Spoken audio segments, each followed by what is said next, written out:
This is Congressman Jerry Conley of the 11th District of Virginia.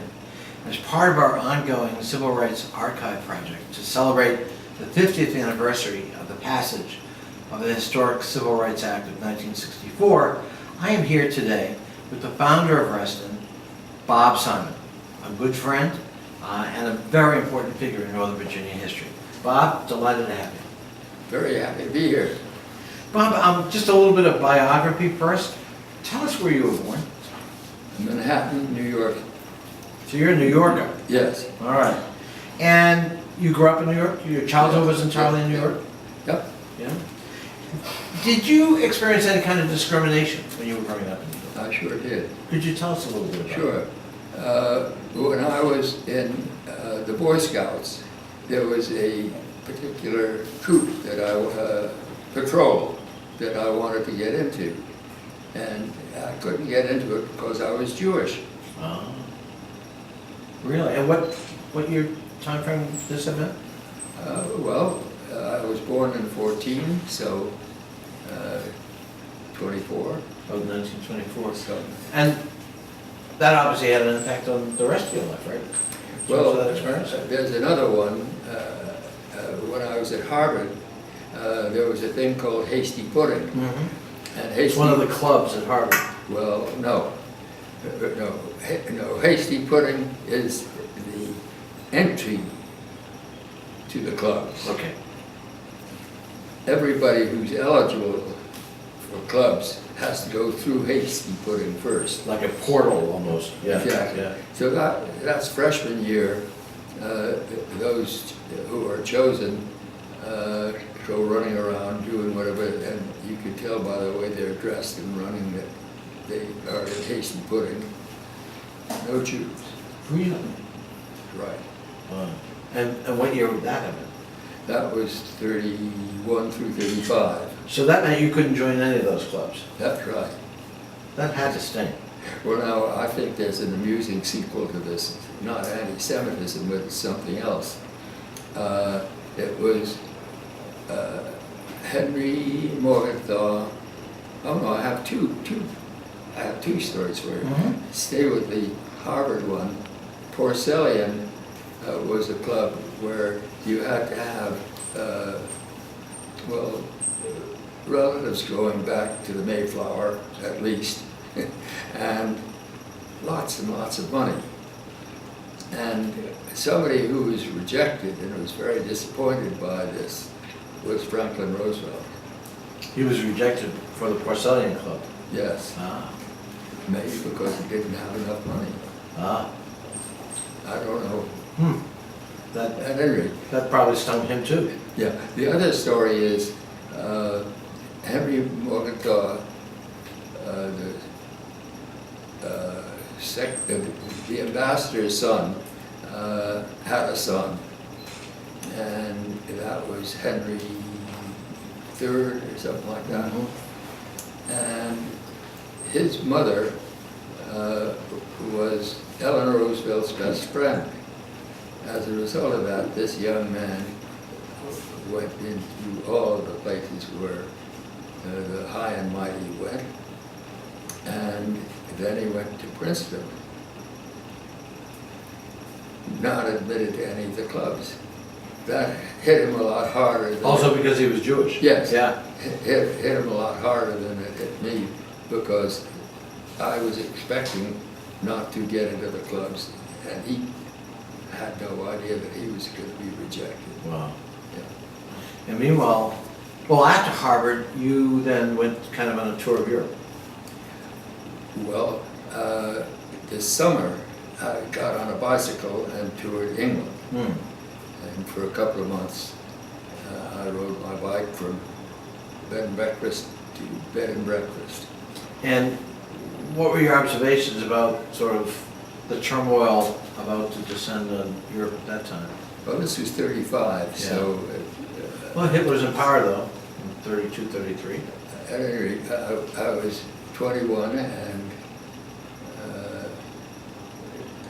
maybe not such a good observer, but I don't think there was any... Didn't strike you. In 35. Yeah, yeah. When you came back, your family was running Carnegie Hall. Well, my father died, that's why I came back.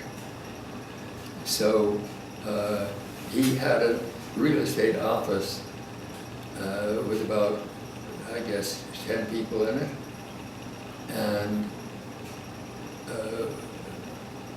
I came back by boat, that was the only way to do it. Mhm. And when I was greeted, my 3 sisters and mother were there to greet me. And I was expected to go into his office. It had not been the plan. The plan was for me to go to Cross and Brown, a big giant real estate place, and cut all the knots that had to be cut before getting into my father's small office. Mm. But I went straight into the office, and he had a very nice corner office, and I went and sat down in there.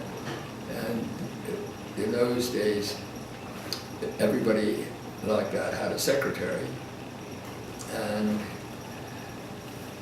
I knew his secretary very well. I'd sat on her lap, among other things. When you were younger. So the deal was you push a button and the secretary comes in with her notebook and ready to take notes, shorthand. Well, I wondered what was going to happen when I pushed the button. Would she come in and say, "Are you kidding?" Or Who do you think you are? yeah, she came in just like I was real. It was wonderful. It was a moment of acceptance. Yeah, that's Yeah. very important. Yeah.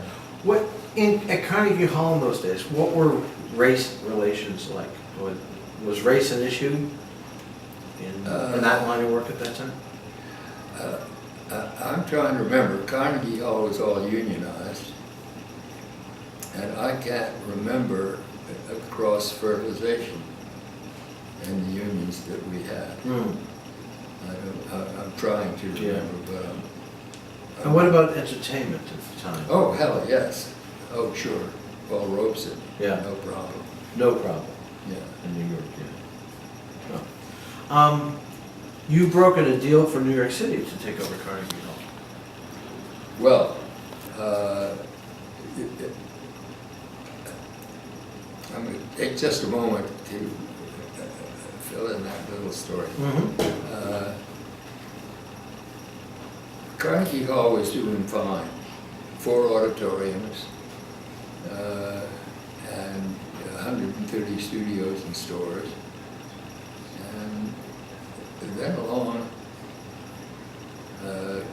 came Bob Moses, and Bob Moses had decided to leave a real monument for himself, Lincoln Center, and that was going to be an opera house, a concert hall, and one other thing I don't remember.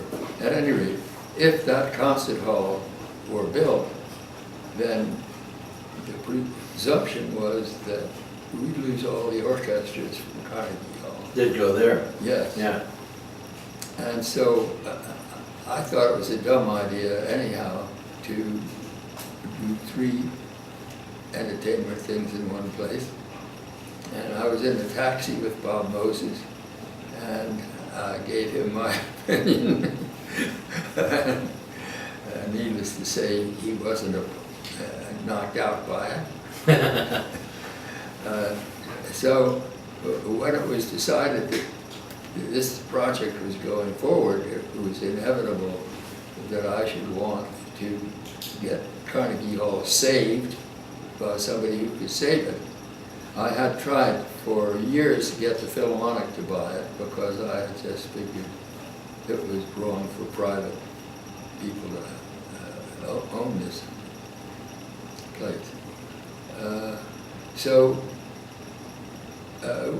we formed a committee to save Carnegie Hall, and it didn't get very far until Isaac Stern joined the committee. Of course, I couldn't be on it. It would be completely self-serving. So I had our house manager, Johnny Totten, started, and he was no Isaac Stern. So Isaac managed to get the money together and then persuaded the city to buy it. So that's how come we sold Carnegie Hall. What happened to Robert Moses? Well, he died. Well, yes, eventually. But I mean, with his his plans for his legacy. Oh, I'm so glad you asked that. Because I mean, Robert Moses was such an important figure in New York history, and known as the power broker. This is such fun for me to tell you this part. The president of the Philharmonic was one of these totally stuffed shirts who spoke as though he had a hot coal in his mouth.